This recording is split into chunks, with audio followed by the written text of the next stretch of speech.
You are now tuned into DAR Sports Media, the week in wrestling. Not the week, the world of wrestling. I know I'm still stuck back in the olden days, the glory days of our wrestling show. True, has anything significant fucking happened since the last time we did this show? I don't know, a couple of things. We'll jump in right at the top. We'll just knock all the bullshit out all at once, and then we'll move into Forbidden Door, this Clash in Paris situation, SummerSlam fallout. Hulk Hogan and Brock Lesnar has been the two major events that's happened since the last time we've had this show. I am fortunate. I felt very fortunate to our man Cam hosted a big space where it was about Hulk Hogan. Everybody, it was basically just like, hey, everybody show up and just go, just talk about Hulk Hogan, however you feel, whatever you think, whatever. And I got to talk quite a bit in that space, and I'm grateful for it because I didn't want to make us do like I don't want us to be having to do a whole episode, about that subject.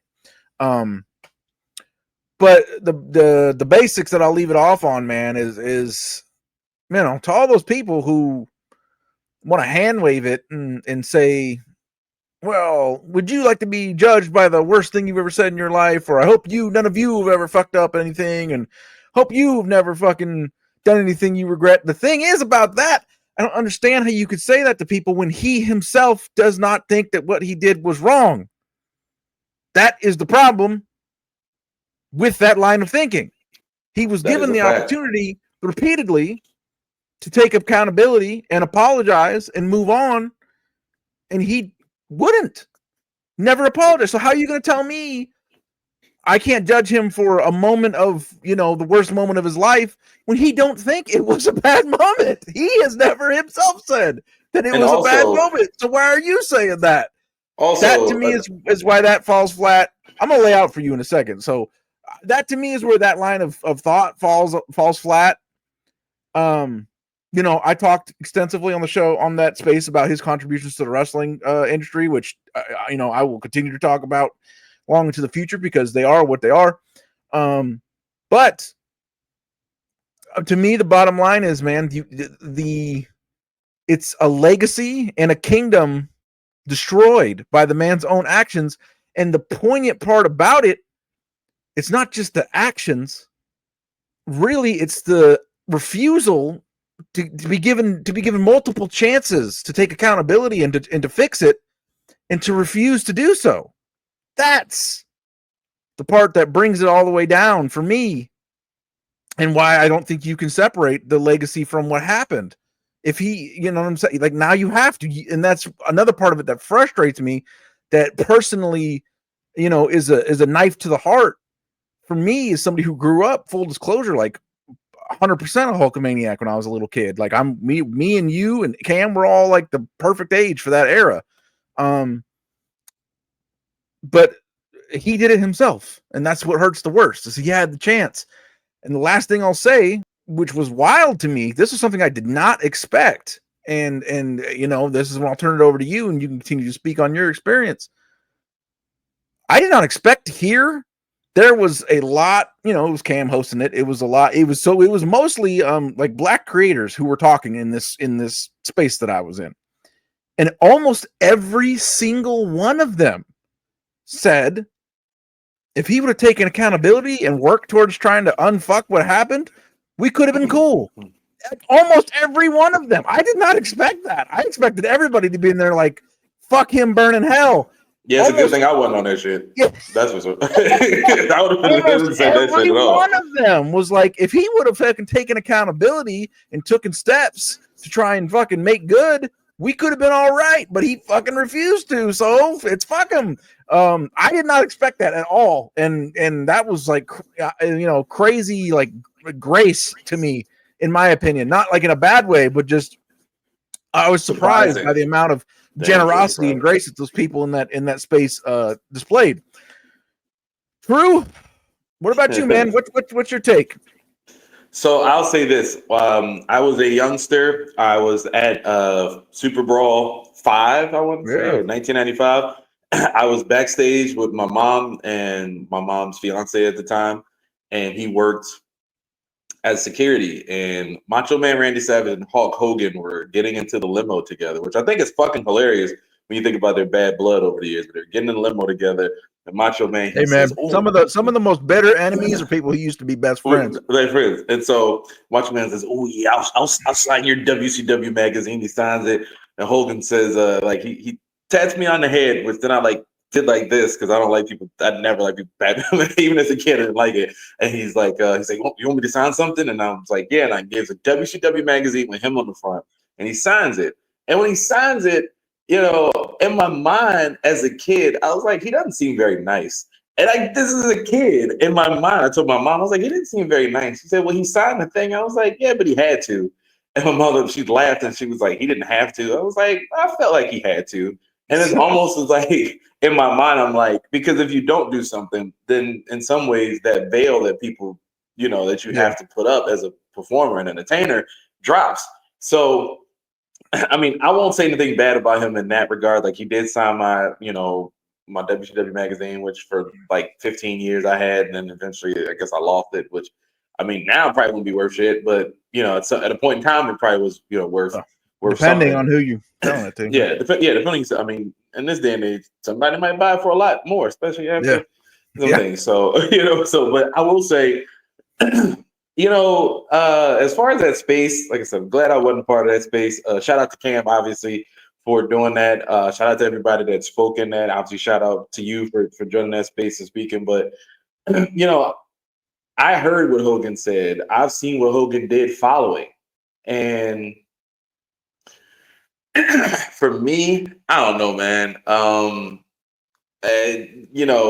Teachable moments, it's like, that's the worst moment of his life, maybe the worst moment of his public career. But it's like, if you said that, imagine what worse things you said, when that wasn't being recorded or when you weren't found out. Imagine what you're saying when you were watching television with your family and you see something that you don't like. Imagine, like, that's where I think about when people talk about like racism in general. It's like, oh yeah, you got caught saying something that you felt you were in a comfortable space to say amongst others. But think about the shit you probably saying to yourself, or like the stuff that we don't hear. That's where for me, it's like, nah, bro, like, this is someone who was around this business for so many decades, who was a childhood hero for millions of people. He was the foundation of wrestling in the 80s. He was a big part of wrestling in the 90s. WCW doesn't get to the heights that it gets to without Hulk Hogan. You can't take that away from him. You can't say professional wrestling and not mention Hulk Hogan. But you also can't mention Hulk Hogan without looking at the things that he did and what he said. And look, at the end of the day, I get it. We've seen people idolize people who do fucked up shit. And we saw it when Bill Cosby Bill Cosby was America's dad. And then you find out he's slipping Quaaludes in motherfuckers' drinks. And then it's like, oh shit, this is America's dad. Like, and people still hold on to that. I mean, hell, R. Kelly, of all people still love R. Kelly's music and will play it at a function. I happen to be out the other night with my girl and heard some shit, and I was like, no. I was like, this is what we're doing. And then somebody was like, oh, if you play his songs, and stream his songs, all the proceeds go to the victims. And I was just like, but you still got to hear his songs. Like, you still got to hear his music. Like, I don't want to hear that. And I was never a big fan of R. Kelly anyway before all of that. But when you look at a Hulk Hogan, when I see the yellow and red, when I hear Real American, it's hard to see that without hearing the things that he said. And if that was the only one moment, like, look at Kramer, right? Kramer from Seinfeld. Remember Kramer from Seinfeld went on stage and he had that like racist rant at a guy who was heckling him, which, once again, as a comedian, you can shit on hecklers, you can shit on whatever, right? You can do that's fine. But when that's happening, what do we remember Kramer for outside of Seinfeld? That's what you remember. You remember that he went on stage, he lost it. Michael Richards went off and he started saying some shit he shouldn't have said. That's what we remember. So I think for Hogan, like, him getting booed on the Netflix premiere of Raw, that lets you know that, like, that's not just a small sector of people, and that's not just people online who have an issue with Hulk Hogan. That's a Netflix premiere crowd where you got stars there, you got entertainers there, and people are booing the shit out of one of the greatest names in the history of professional wrestling. So it shows how much you tarnish your legacy, and legacies can be tarnished no matter what you do. You can still tarnish it. What you did in the past 25 years ago cannot be taken away. But we'll always know now that you tried to bullshit the Undertaker when he had a match against you. We know that you tried to bullshit a shit ton of people in WCW. You know that ain't gonna work for me, brother. You fucked over Bret Hart's first opportunity to go into WrestleMania as champion and did the most goofiest shit that I've ever seen in professional wrestling, where somebody loses and then goes, "Hey, you go get him," and then you beat this motherfucker in like less than a minute, and that's your triumphant thing. Like you're always trying to steal the spotlight. Saw how you fucked over the situation with Shawn Michaels, which then HBK, of course, got you back with some, over the top selling. But it's just like you've done this. Hell, your last match that I remember in WWE was against Randy Orton. I could be wrong. Maybe he wrestled again. I don't remember, but yeah, Randy Orton at SummerSlam 2006. You had no business beating Randy Orton in SummerSlam 2006, and you did. And you didn't want to put anybody over. Like, that's what people are going to remember about Hulk Hogan. Phenomenal, phenomenal superstar in terms of what he brought as a character, what he did for professional wrestling in that way. The NWO, Hollywood Hulk Hogan, one of the greatest heels of all time. Hulk Hogan, the real American Hulkster, Hulkamania, one of the greatest baby faces of all time. But Hulk Hogan, or Terry the Man, was a piece of shit. And at the end of the day, I mean, he made himself worse. Like, he was literally, before before he passed away, he was planning on doing, what is that shit with American something with Eric Bischoff, The whatever that crap is. freestyle, the Yeah, actual graps. Yeah. like nobody was checking for that. They sold like 400 tickets. Well, guess what? Since he's passed away, they got about a crowd that's at a Dynamite nowadays. So wow, so people supported it because he passed away, and so I mean, that's I kind of what guess it's looking like. One last he's time still he's gonna. yeah. So, well, like I said, man, at the end of the day, can't take away from what he's done as a professional wrestler. You can't take away from what he's done as a human being. You can't take away from what he did politics wise. He was super close to Vince for many years. He was, I think him and Vince are still very close. So when you look at some of the shit that Hogan said, and look at Vince himself recently said, oh, he may have said racist things, but he wasn't racist.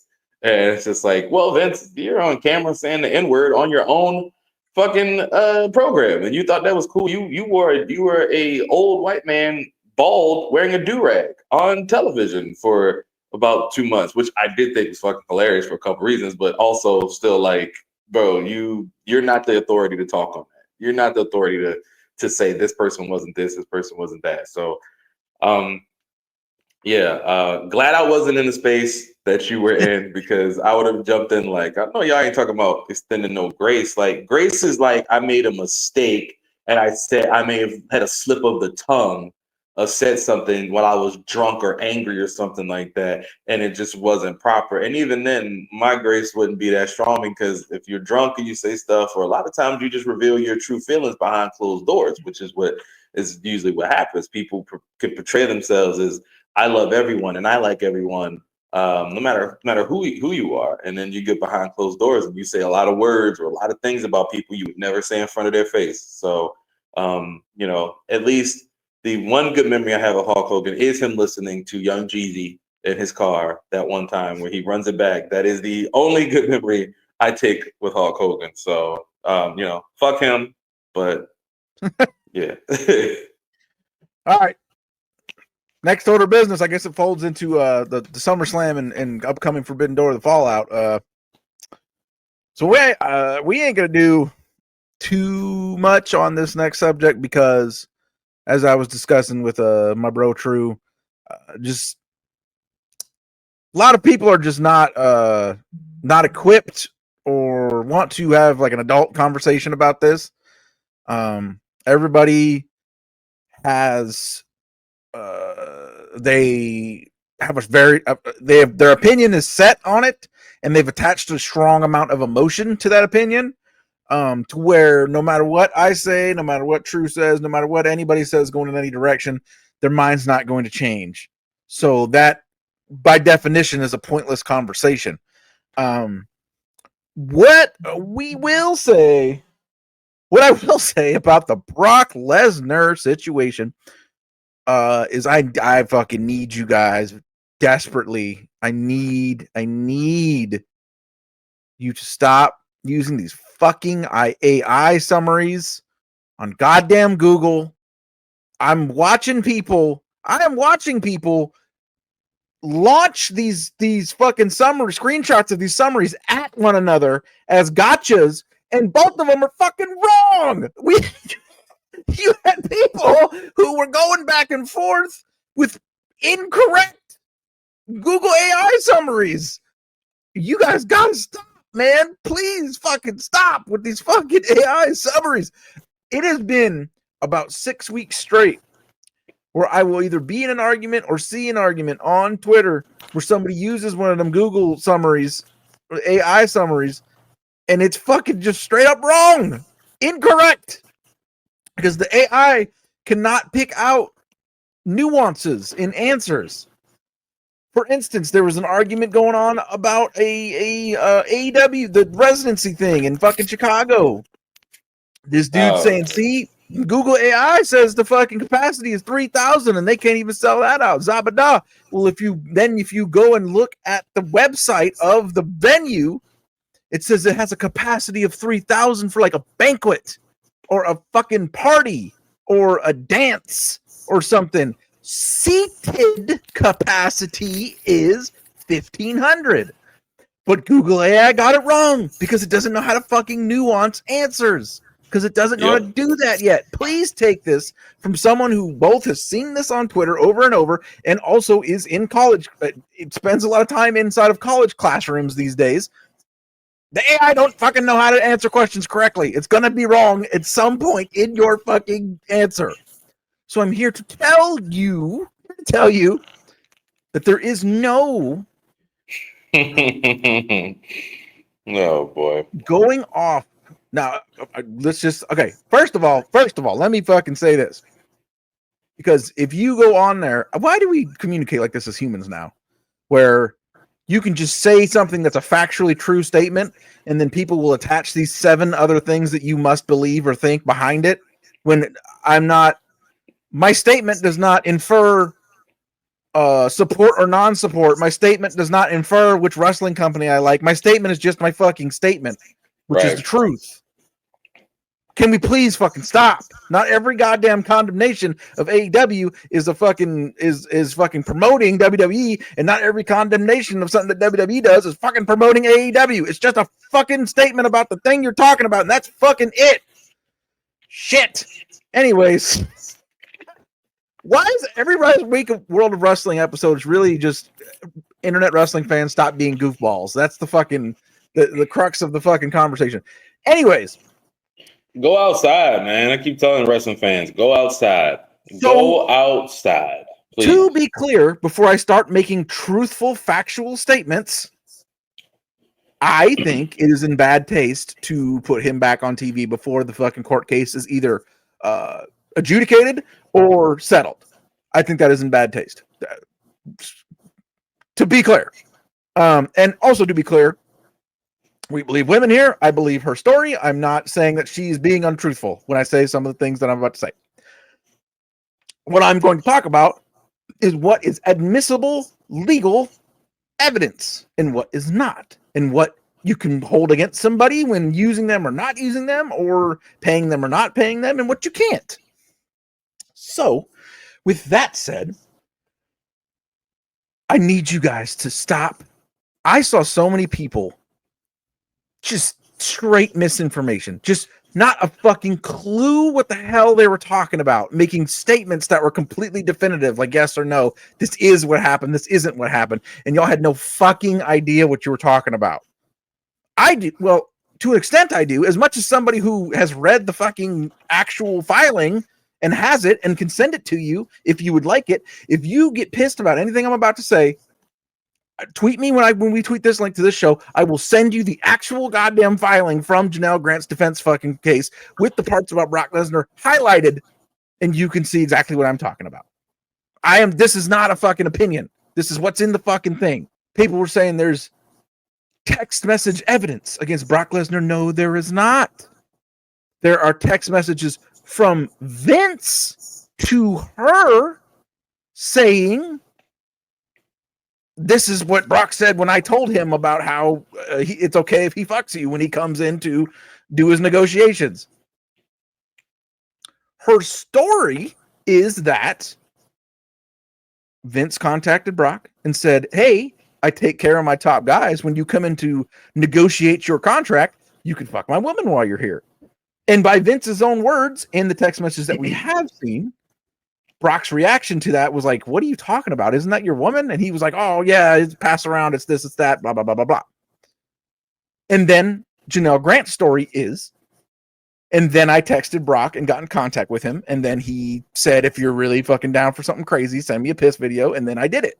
But as far as the evidence that we have in front of us, and there might be more, who knows? But as far as what's filed right now, Brock could say, I've never heard of that person in my fucking life. And there would be no evidence, hard evidence, other than what she says that would prove him wrong. There isn't. Now, I'm not saying that I'm not saying any of that. I'm just saying admissible evidence in a fucking case. It's a third person storytelling. So please stop saying that there's fucking direct text message evidence that says that he knew what was going on, one, and two, communicated with her. I'm not doubting that there was communication. I'm not doubting that a version of this story is likely what happened. What I'm telling you is stop fucking saying that there's fucking text message evidence that this happened. Likewise, I need the other side to stop saying that Janelle Grant's defense team said that Brock Lesnar committed no wrongdoing. No, they fucking did not ever say that. It is not anywhere. That line is coming once again from an AI summary of the fucking events that happened. Janelle Grant's defense team never said those words. It is a summary of what he's accused of in the thing, which in the AI's opinion is no wrongdoing because he's not a named defendant and he did not commit any crimes, even in the story that was told. But Janelle Grant's team never verbally or in writing said Brock Lesnar is not being accused of any wrongdoing. That is not a thing that happened. So stop fucking posting AI fucking summaries that say that because it's not fucking true. In fact, when all this happened, Janelle Grant's team posted on Twitter or to everywhere, released a statement that said, oh, actually, we're quite looking forward to telling the rest of the story, basically, the full amount of facts about Brock Lesnar's involvement in the situation when we go to court. Now, another thing I need to you all to understand, because people were treating that like it was some smoking gun as well. I need you guys to understand, this has happened many times throughout this process. I'm not saying Janelle Grant is anything other than a victim. But what I'm here to tell you is her legal team have a fucking job to do. And they are highly paid professionals at that job. So when they do things like release a statement that after Brock Lesnar comes back, it says, oh, y'all are disrespectful. We can't wait to tell you all the rest of what Brock Lesnar did. It's just as likely that is a tactic to apply pressure to the WWE and the other parties involved in the fucking case, as much as it is a statement of, we actually do have more to talk about. It's just as likely. So I just please calm down with your AI summaries and your fucking smoking guns. It's probably distasteful to bring him back before the thing has fucking been fully adjudicated or settled. That's my opinion. And further, what I'm sure True's about to say is, I don't fucking know. You know what? The thing is, though, it ain't for you. It ain't for me. We were talking the other night about how we don't really understand what this is doing for anyone, and why this even needs to happen. And he's not really a legendary opponent of John Cena. And like, why does this have to be a part of the final run? But the thing is the crowd went fucking apeshit when he came out. So I guess it's for everybody else. As we often say on this show, need to remind everybody listening to it and anybody else who might hear it. Just because something isn't for you doesn't make it objectively bad. Just because something you like doesn't make it objectively good. Please, need you guys to understand that. So just because it ain't for us, I mean, the crowd went fucking nuts. I guess people are going to eat it up. People would say that they don't think it's worth the bad publicity, but there really isn't any bad publicity, to be completely honest. I mean, unless more shit comes out at this trial, there isn't really any publicity. Yeah. Honestly, it's like 1,200 screaming, idiots on Twitter who had never spent money on WWE anyways, who are saying the most extreme stuff. Otherwise, I mean, you heard the crowd. You heard the crowd on SmackDown. So it's not really bad publicity. So when you talk about a trade-off of, well, what does this match do versus the bad? But there really isn't any bad publicity in reality. Something we've gone over many, many, many, many times on this show. A certain sect of fans really, really got to get a grip on. They way overinflate their importance in the universe. Saying this rumor the last couple of days. Oh, TKO's they're trying to get deals on all of the different fucking content providers so that AEW can't get another media deal. Oh, that's why they're spreading their stuff out so many places. Brother, sister, all media companies have been doing that for a couple of years now. You got shit that's on HBO Max that ain't HBO Max exclusive. It goes to fucking Netflix too. That's the new world we're entering in digital fucking media distribution. People are going to take their different sets of assets and sell them to the highest bidder. Ain't got a fucking thing to do with AEW.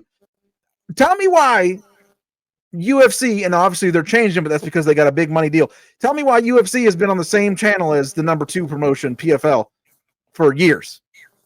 It's TKO. It's the same people making the fucking deals at the top, signing off on shit. They don't give a fuck. They want to get the most money for each asset they possibly fucking can. AEW ain't got nothing to fucking do with it. And your fucking screaming opinion on Twitter about a company you would have never spent money on in the first place isn't bad publicity. So, Drew, go ahead, man. So stop losing AI summaries. God damn it.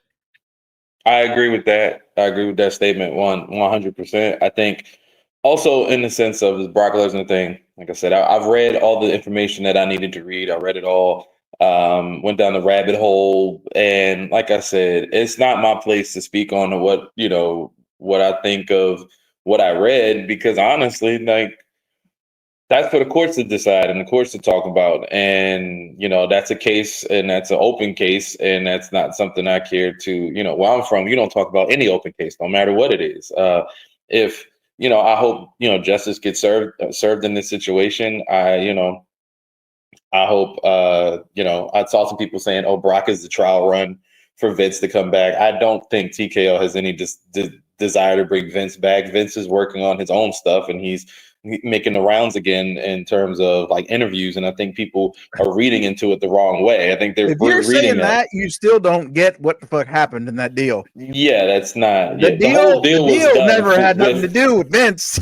Yeah, it was not about Vince at all. To be rid of him.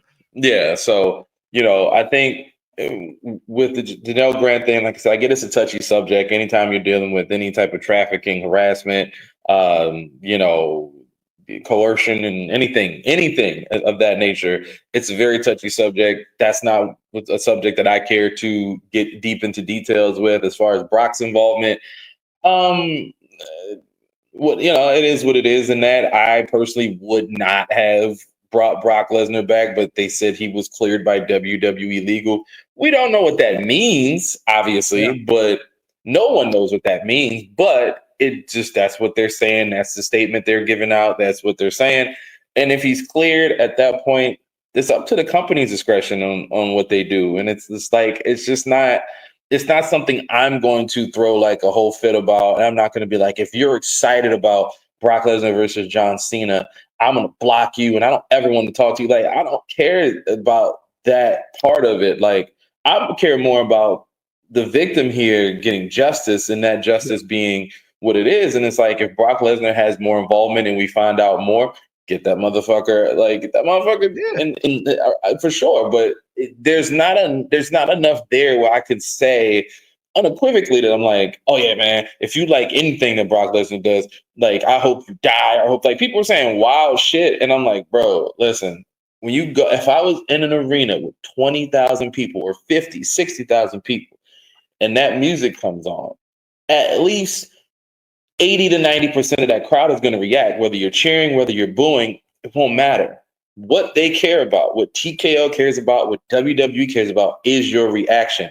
Motherfuckers have had X-Pac type heat, go away heat, and yet people will still invest in that because of the fact, even if it's someone that's not great. Dominic Mysterio at one point used to have that type of heat because people did not really think he was what he is. And now look at Dom.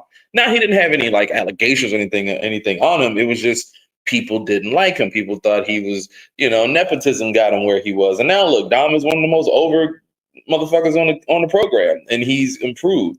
With Brock Lesnar is a known name. There are people who like him. And if there are people who like Hulk Hogan, if there are people who can still watch Ric Flair and all these other people, Chris Jericho, and cheer for them. And I love, love, love, love how many people who I saw dick riding Chris Jericho for the last 3 years be very, very judgmental about anybody with any type of anything, whether it was some, MAGA stuff, whether it was allegations. People are on WWE's ass. Nobody talks about Chris Jericho's wife having an entire account dedicated to being anti, immigration, anti fucking January 6th based shit, like all this goofy shit. She has an entire account. You think Jericho is living under the same roof as a woman for 25 years that he doesn't also share similar values to? And I get that as a thing where you don't necessarily always have to share the same values as your partner or whatever. Where I'm from, that's not something we do. If I'm not dating somebody that's got a whole, I hate immigrants and I hate this and I don't like black people, like his wife hates everything. And he also has said things but nobody has anything to say about that. People, oh man, Chris Jericho's been on TV. I miss Chris Jericho. Brock Lesnar sucks. This person sucks. That person sucks. You condemn Hulk Hogan, which you should, but you'll take up for Chris Jericho. That is where I get annoyed as fuck, because it's like, bro, all this shit is wrong, top to bottom. Wrong is wrong. It doesn't matter if they work for the company you like. It doesn't matter anything. If Brock Lesnar did something unequivocally wrong. You know what's wrong? Just stop all this shit. Who you pick to like as a wrestling company is not a fucking life achievement. Does it make you something that you can morally fucking grandstand about, that you're a better person, that you've done something in this world because you prefer one wrestling company over the other?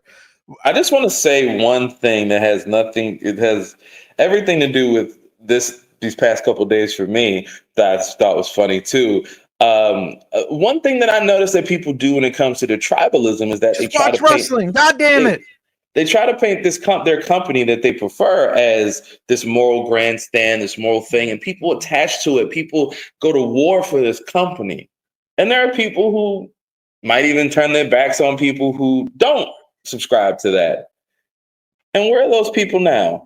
Where are those people now? You're still in the same boat, talking the same shit, still kissing the same ass, still trying to get a retweet from Tony Khan, still trying to get Triple H to notice you, you're still doing the same shit. It's goofy. At the end of the day, I have no desire to see Brock Lesnar on WWE TV. Hell, I didn't have a desire to see the motherfucker when he was, before all this shit happened. I was done with that shit when he came back in 2020 or 2021, wherever it was. I could have been done with Brock a long time ago, because I'm not going to get the matches from Brock that I would have liked, because truth be told, I look at the roster and don't really see a reason for him to be there. I mean, he's been around. Brock has been a part-timer in WWE since 2012. 2012. His first run in 2002 to 2004 was amazing. He was great at what he did. He was great. He put on classic matches. I can slowly go through the list of matches he's had in these last 13 years. And for every classic, I could give you a couple other matches where I'm like, it was cool. It was all right. He has three matches with Triple H. Nobody asked for that shit. where he had 3 matches with the Undertaker after fucking like well past his prime Undertaker. Nobody asked for that. He's got multiple matches with Cena. Nobody asked for that. He's had 1 match with AJ Styles, 1 match with CM Punk, 1 match with Bryan Danielson. Like that's the type of shit where for Brock, I don't care. I just don't care. Like the guys I want to see you face, the smaller guys, because we know Brock and smaller guys, he's put on fucking classics with the Eddie Guerreros and the Kurt Angle's not small, but in terms of like stature, Kurt Angle's not super tall. So it's like guys like that, he would go out there. Rey Mysterio, he'll put on some good matches with, not now in recent time, but Rey in his prime. And he was going out there with, I mean, you know, Benoit was out there and they had a match on SmackDown, really good. And there's other guys who don't fit the bill of the traditional, like Cena's, Takers, Triple H's, and Cody, even Cody.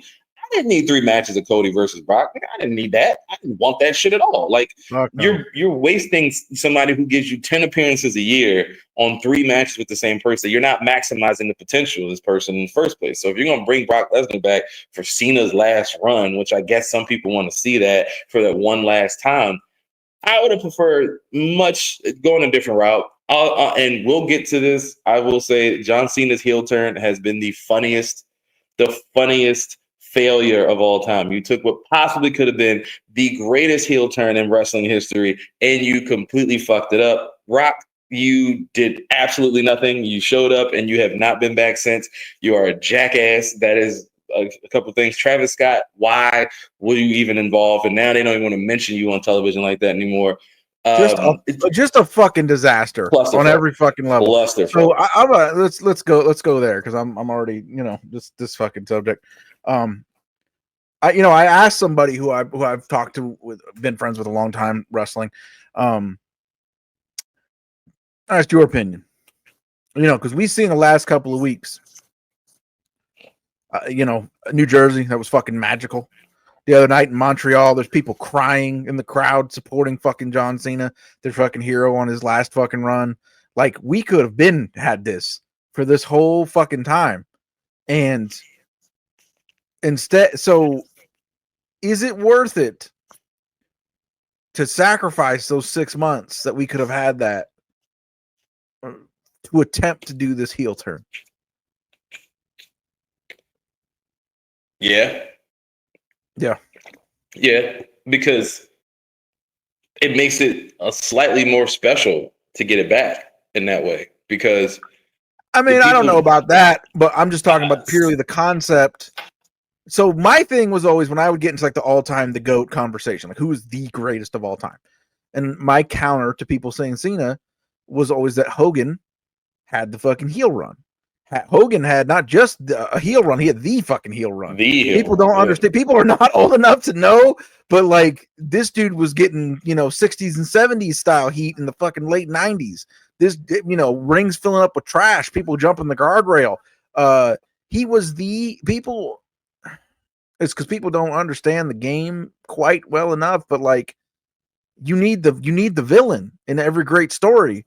And that's one of the greatest, if not arguably the greatest story in wrestling history. Sting fucking chasing down Hogan.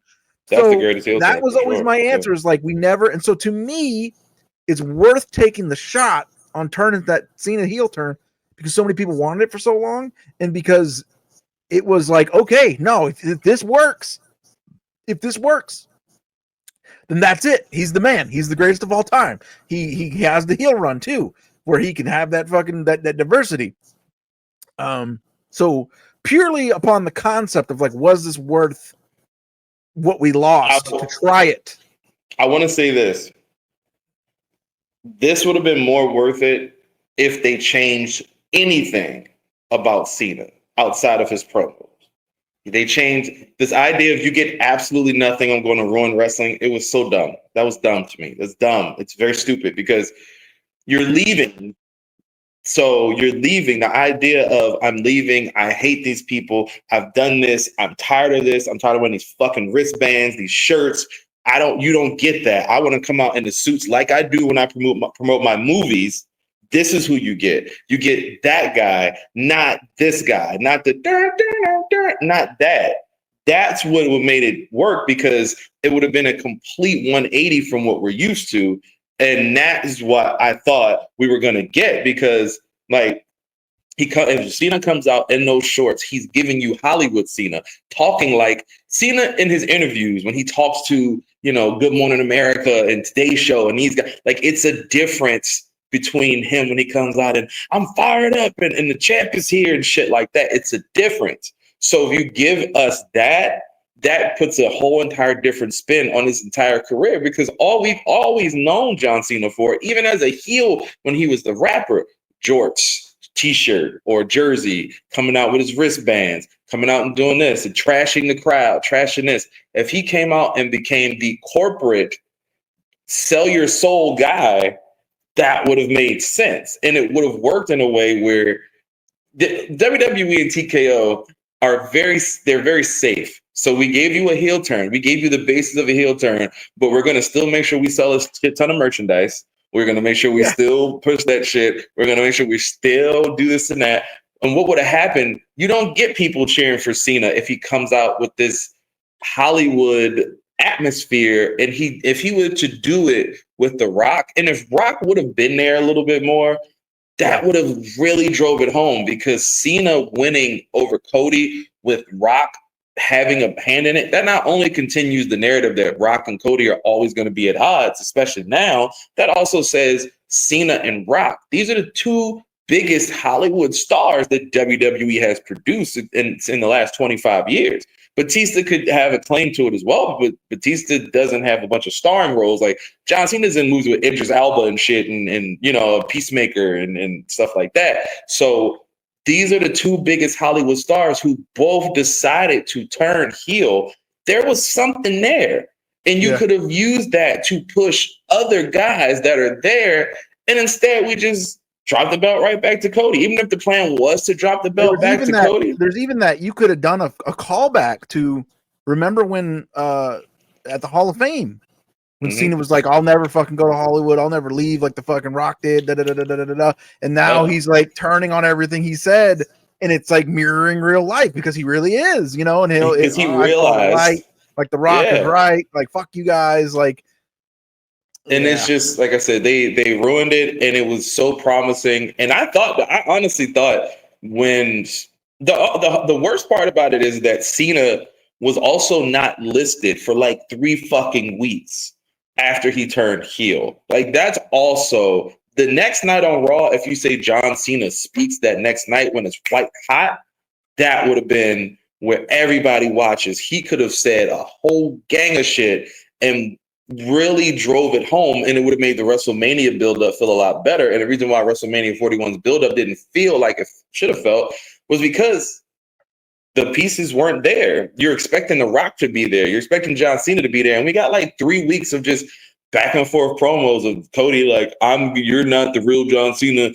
I want the real John Cena, not this bitch, and blah, blah, blah. Like, it was just like, we're not getting what you expect. I wanted to see like blood and gruesome shit from Cena, where it's like you become Peacemaker, you become the villain, you become this guy you do what Rock did to Cody last year, catch him at his bus, flatten his bus's tire so he can't leave, and then lock him in the bus, like beat the shit, do some vile shit, not have a promo battle and then look at my shirt. You're wearing a new shirt in every city. Like, that's not a real heel turn. And good one too. That was funny, because you were saying that, and I was thinking back to myself. I remember watching throughout the whole run.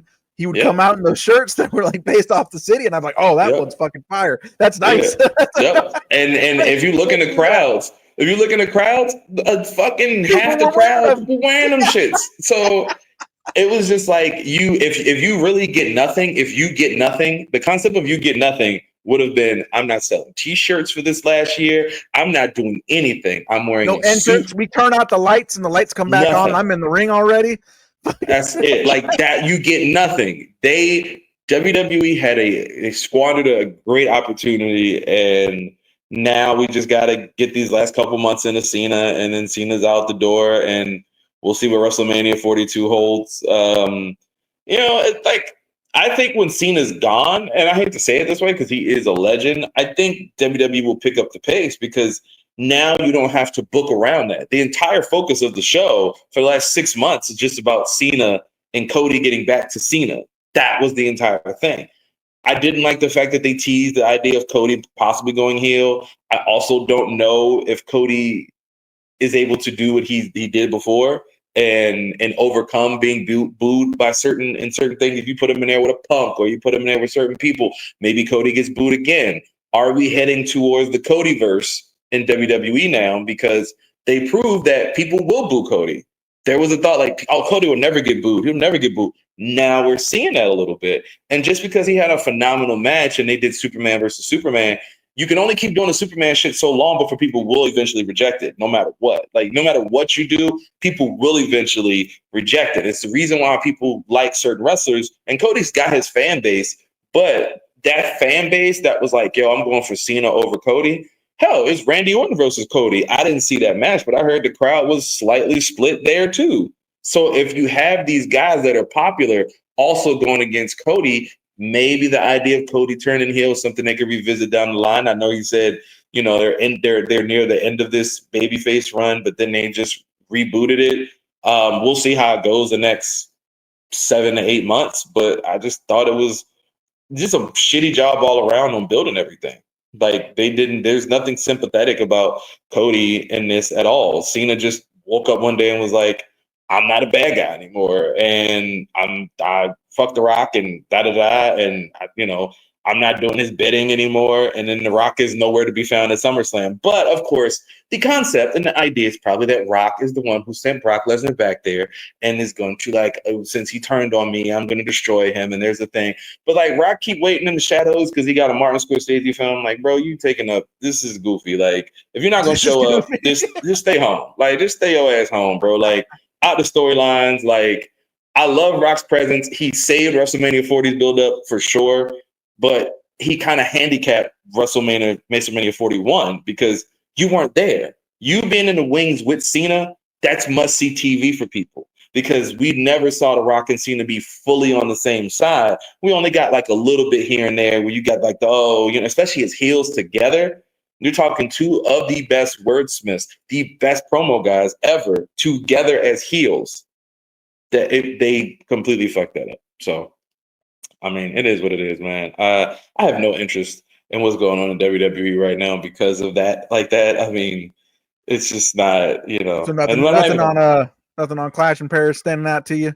The Fatal 4-Way, I mean, that's cool, but I mean, if Seth actually loses the belt, I would be surprised, but it would kind of be funny if Punk got it back. And that's the thing, because I don't think the match at WrestleMania 42 is Punk and Seth again. I don't think that's actually the thing. And we didn't think that last year. I ain't gonna start thinking it now. No, I actually think the match that we're gonna get is Punk and Cody. I actually think that's where they're building to. Well, I think on one side it's going to be Punk and Cody, and I think on the other side it's going to be Seth and Braun.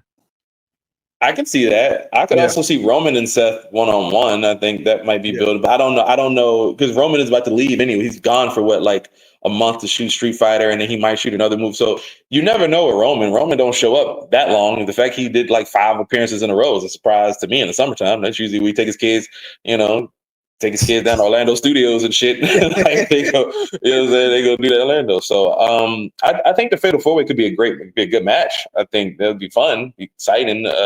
Jey Uso get in there with Punk and Seth. We get to see some of that, Jey Uso and Punk. We don't get to see them wrestle very often, so that'd be cool. Those are very, LA Knights getting another shot at the title, and I think his involvement is fun. I think this division is what they're called now, the Seth Rollins. Yeah. I think that could turn into one more member. I feel like that's kind of what we're building to a little bit because he's got too many enemies. So you got LA Knight, you got Jey Uso, you got Punk, and Roman's waiting in the wings. So that's 4 guys coming at you, and you got 3 guys there. So I think they could be building to something. I don't know who it could be or what the what that could turn into, but I think maybe they need, I don't know, somebody who can high fly a little bit, or somebody who's not just a big bruiser. Maybe somebody. I was hoping for a woman, a female, to be in the group. I would love to see that too. I think I don't know if WWE is going to do that though. It's like they're I don't very know if adamant on keeping. I don't know if she's quite ready, but there's no better place to learn how to get ready than among that group with Paul and Seth. Lash Legend, man. That's who I'd pick. She's dope. Bring her I up and don't. put her in that fucking group. She'd be just as physically imposing, right? That's kind of the Yes, mantra of the group. Upcoming. The whole thing is like this is the future of wrestling. Lash Legend is the future of fucking wrestling.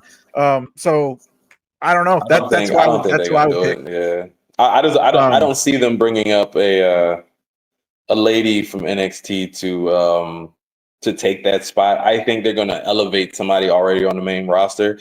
And when I look at the main roster,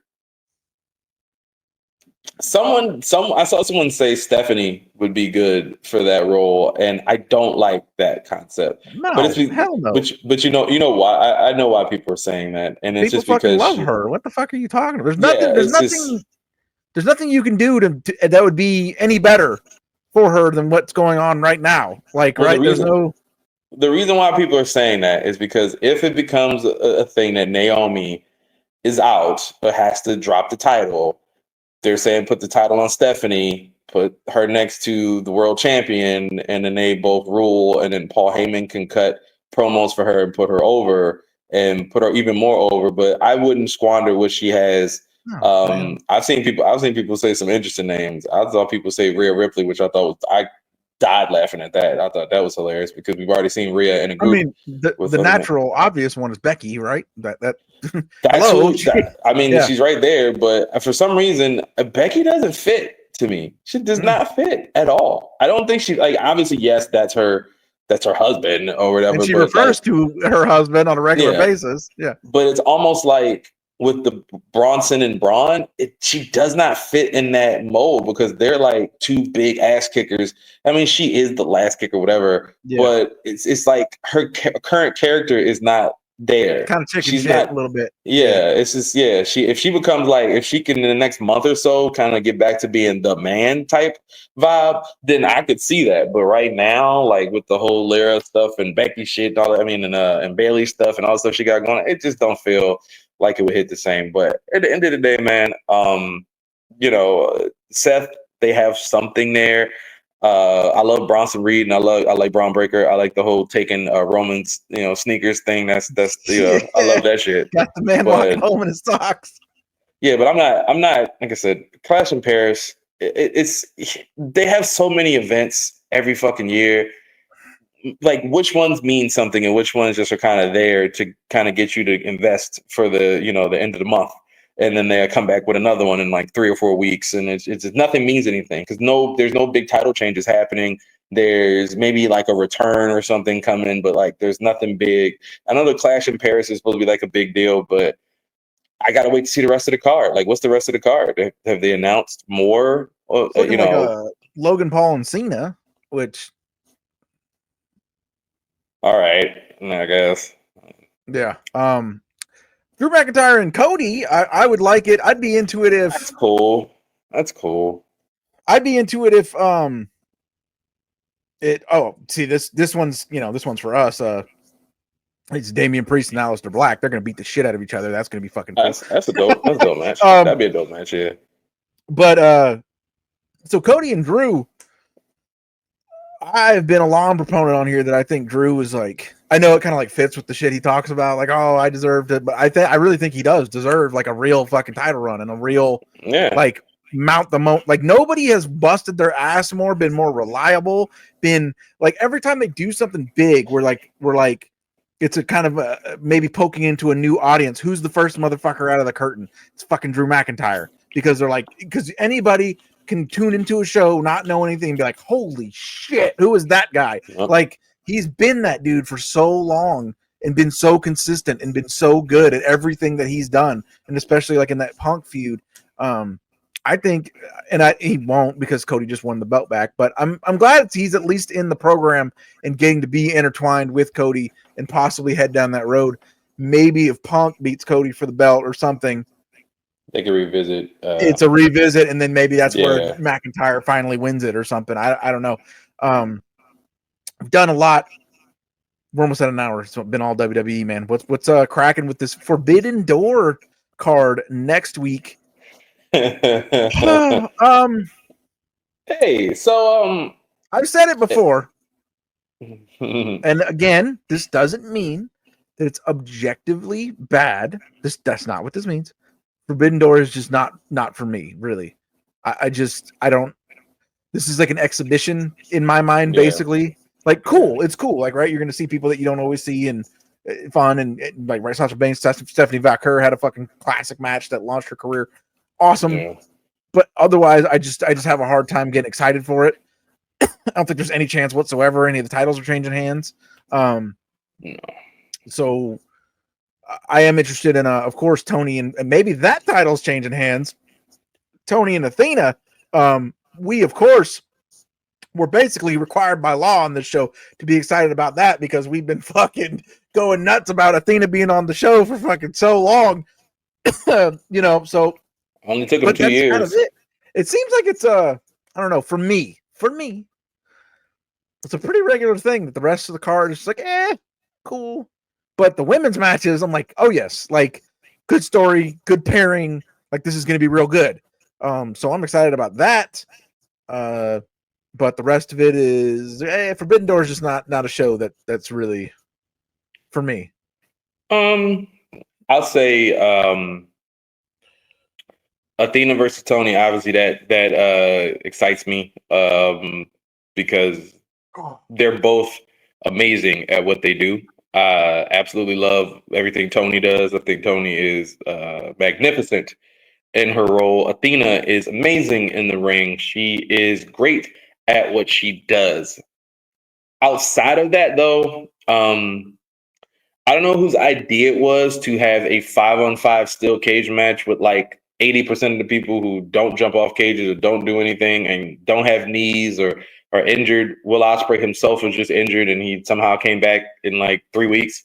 So in that regard, I don't really look forward to that match. But on paper, it looks like a great match. If it was just a regular 5-on-5 match, I think that'd be awesome. But steel cage, I mean, unless we're talking about like old school war games type cage where nobody climbs the top and it's just like just beating each other up and bloody and all shit like that. Maybe you can make it like a old school like 1988 type of steel cage match, which is cool. Which would be cool if they could do that. But Swerve versus Okada could be a fun match. And I know AW was literally across the street from me the last 2 days. Shout out to those who left me tickets to show up. I didn't, but appreciate it. I think where I get lost is I don't care about Hangman and MJF. I personally don't care about that match, and I don't see a ending where it will do anything to further anything. Hangman should be champion for at least another 6 months, at least at this point. I mean, he went through this whole entire, so he is their ace now. He is their guy. He has been their guy from day one. They wanted him to be their guy when they built an entire 2-year arc around him to defeat Omega and finally win the championship. So he is their guy.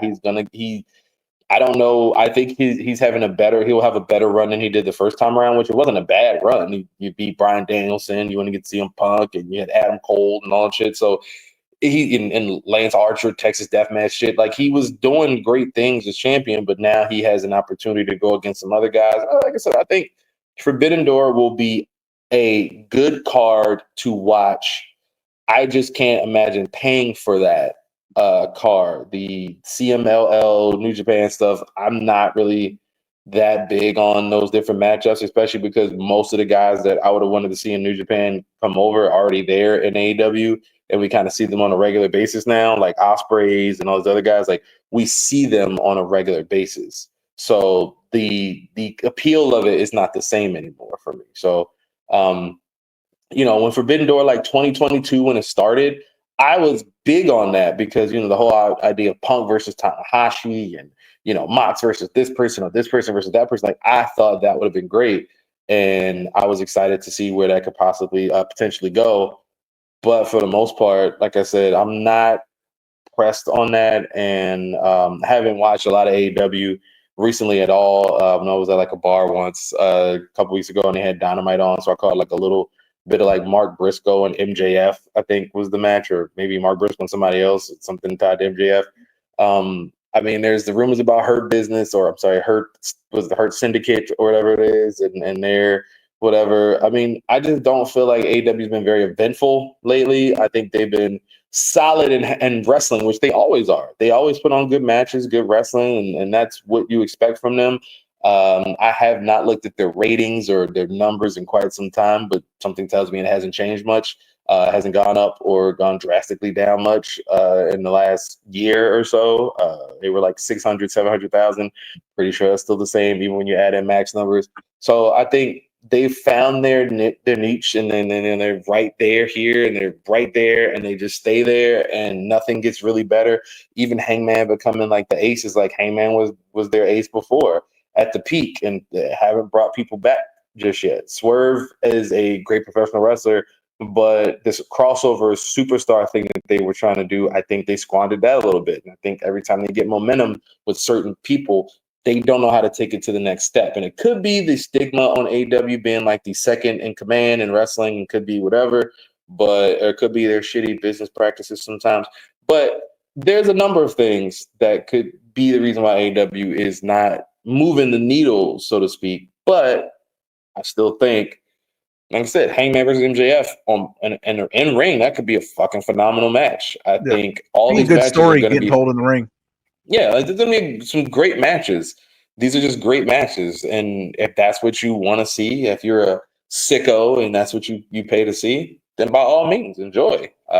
Can't tell people. I'm not gonna tell people what to enjoy and what not to enjoy. So, if that's what you do it for, that's for you. So, what's next after Forbidden Door? Is it like Wrestle Dream or something like that? No, Or it's I don't all out. know. It's all out. Okay, so I Yeah. don't even know.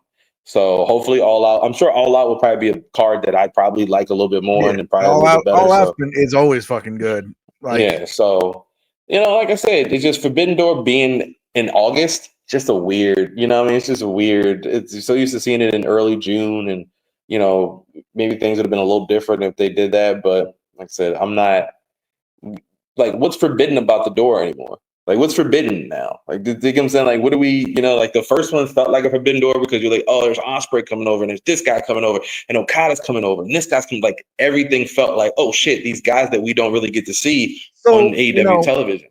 Like, I've been saying it for a couple years. I wish, and now what you're saying is like it's completely applicable at this point.